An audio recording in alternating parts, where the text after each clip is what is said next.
దర్శన్ గురించి జాడ తెలిసిన తర్వాత ఇంటికొచ్చేస్తుంది శరణ్య. ఎక్కడ తెలిసింది అత్తయ్య గారు అని చెప్పేసి శరణ్య ఏడుస్తూ ఉంటుంది. ఒక అడవుల దగ్గర నుంచెలి వాడు నడుచుకుంటూ వెళ్ళాడటమ్మా. వాని కాలు అడుగులు గుర్తులు అక్కడ కనిపిస్తున్నాయట.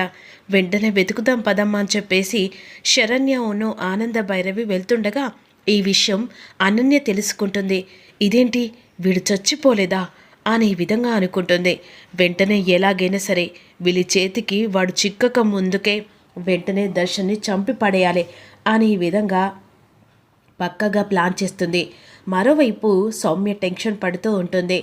ఎలాగైనా సరే దర్శన్ దొరకాలి, ఫేస్ మార్పి చేయించి దర్శన్తోని ఇక్కడ నేను ఈ దేశాన్ని దాటేసి వెళ్ళిపోవాలి అనే విధంగా ఆ రౌడీలకు ఫోన్ చేస్తుంది. లేదు మేడం, ఇక్కడ మాకు ఏ గుర్తులు తెలియట్లేదు, కనీసం డెడ్ బాడీ కూడా కనిపించట్లేదు అని చెప్పేసి అక్కడ వెతుకులాడుతూ ఉంటాడు ఇక సౌమ్య పంపించిన రౌడీలు. ఇక్కడ ఆనంద భైరవి అడవుల్లోకి వస్తూ ఉంటుంది. మరోవైపు అవంతిక ఇక దర్శన్ని కాపాడుతుంది కదా, గండాల నుంచెలి నేను కాపాడుతానని చెప్పేసి ఆ తర్వాత శరణ్య నీ కోసం చాలా ఎదురు చూస్తూ ఉంటుంది. అప్పుడు తనకి అప్పచెప్తానని ఇక అదే అకస్మాత్తుగా దర్శన్కి మెలకువ వస్తుంది. ఒక్కసారి లేచి కూర్చుంటాడు. అలా వెళ్తుండగా ఎక్కడికి వెళ్తున్నా దర్శన్ గారు అని అంటుండగా నన్ను పిలుస్తుంది. అతని చేతికున్న లాకెట్ చూస్తుంది అవంతిక. ఇక లాకెట్ను తీయబోతుండగా ఒక్కసారిగా అది షాక్ అయినట్టుగా అనిపిస్తుంది అవంతికకు. వెంటనే వశీకరణ మందని అర్థమైపోతుంది. ఒక స్వామీజీకి చేసి ఇక వశీకరణ గురించి చెప్తూ ఉంటుంది ఆ స్వామీజీకి. ఆ వశీకరణ చాలా పవర్ఫుల్ అయినట్టుంది. అతన్ని తన వైపు లొంగ తీసుకునడానికి, భార్యాభర్తల మధ్య చిచ్చు పెట్టడానికి ఈ వశీకరణ తన చేతికి లాకెట్ లాగా మార్చి పెట్టింది అనే విధంగా ఆ స్వామీజీకి అవంతిక చెప్తూ ఉంటుంది. దాన్ని తొలగించడానికి ఇక ఏదో ఒక మార్గం కావాలి, లేకపోతే దశల వారుగా తన అది విరుగుడు చూపిస్తూ ఉంటుంది అని అవంతిక స్వామీజీని అడుగుతుండగా 101 ప్రదక్షిణ, అంతేకాకుండా 101 జపాన్ని ఆ శివయ్యని ధ్యానించాలి. ఎట్టి పరిస్థితిలో ఆ ధ్యానం భంగం కాకూడదు. అంతేకాదమ్మా, ముఖ్యమైన విషయం మృత్యుంజయం హోమం, అంతేకాకుండా ఆ జపాన్ని అలాగే 101 ప్రదక్షిణాలు జపిస్తే ఆ తర్వాత ధూపం తీసుకొని అతని నుదుటిన బొట్టులా పెట్టమ్మా. అప్పుడు అతని చేతికున్న వశీకరణ తొలగిపోతుంది. 7వ గంట దాటకూడదు, అది మాత్రం గుర్తుపెట్టుకో. సరే సిద్ధాంతి గారు అని చెప్పేసి శివయ్య దగ్గర కూర్చొని అవంతిక 101 మృత్యుంజయం అలా హోమం జరిపిస్తూ తను 101 సార్లు అంటూ ఉంటుంది. ఈలోపు వెంటనే ఇక దర్శన్ని చంపేయాలని మాంత్రికుడి దగ్గరికి వెళ్తుంది ఫోటో పట్టుకొని. ఇక అతని చేత ఈ దర్శన్ ప్రాణాలు తీయించాలని చెప్పేసి ఇక అనన్య మాత్రం పక్కగా ప్లాన్ చేసి ఆ మాంత్రికుకు డబ్బిచ్చి ఇక దిశవాదిగా 7 గంటల తర్వాత అతని ప్రాణం తీయాలని చెప్పేసి ఈ విధంగా అనుకొని అక్కడ మాంత్రికుడు ఇక వెంటనే దర్శన్ ఫోటో పెట్టుకొని చంపడానికి ప్రయత్నిస్తుండగా ఇక్కడ ఆనంద భైరవి శరణ్య ఇద్దరు కలిసి అడవుల్లోకి వస్తారు. అడవుల్లో దర్శన్ కోసం వెనుకులాడుతూ చుట్టుపక్కల గట్టిగా పిలుస్తూ ఉంటారు. ఇక్కడ భయంతో శరణ్య చాలా ఏడుస్తూ ఉంటుంది. ఏమండి అని గట్టిగా పిలుస్తూ ఉంటుంది. ఆ కొండలపైకి ఇద్దరు కలిసి ఎక్కేస్తారు. ఈలోపు ఇక్కడ మాంత్రికుడు దర్శన్ ఆత్మను పిలుస్తుండగా దర్శన్ పడుకుంటాడు కదా అవంతిక దగ్గర. అవంతిక ఇక ఆ కుటీరంలో ఉంటుంది.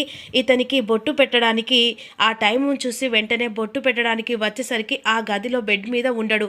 అక్కడ మాంత్రికుడు ఒక్కసారిగా దర్శన్ని పిలుస్తూ ఉంటాడు ఆ ఫోటో పట్టుకొని. ఇక్కడ వెంటనే దర్శన్ బెడ్ మించెల్లి లేచి వెళ్ళిపోతాడు. ఈలోపు ఇక్కడ పూజించిన ఆ బొట్టును పెట్టాలని చెప్పేసి అవంతిక బెడ్ దగ్గరకు వచ్చేసరికి దర్శన్ కనిపించడు. ఇక వెంటనే ఆ బొట్టు అలా పట్టుకొని ఇక బయటకు వచ్చేసరికి దర్శన్ ఎక్కడా కనిపించడు. అతని మృత్యు ఇక ఎదురు పడుతుంది. ఎలాగైనా సరే దర్శన్ గారిని కాపాడాలని చెప్పేసి అవంతిక అతని వెనకాలే వెళ్తూ ఉంటుంది. ఇక్కడ కొండలు ఎక్కుతూ ఉంటాడు.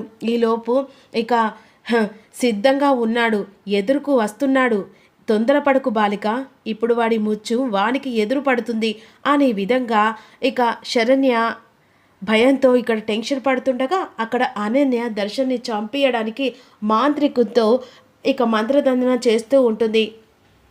ఇక్కడ కొండలెక్కి అలా పైకి వెళ్తూ ఉంటాడు తన చావుకు ఎదురు పడడానికి.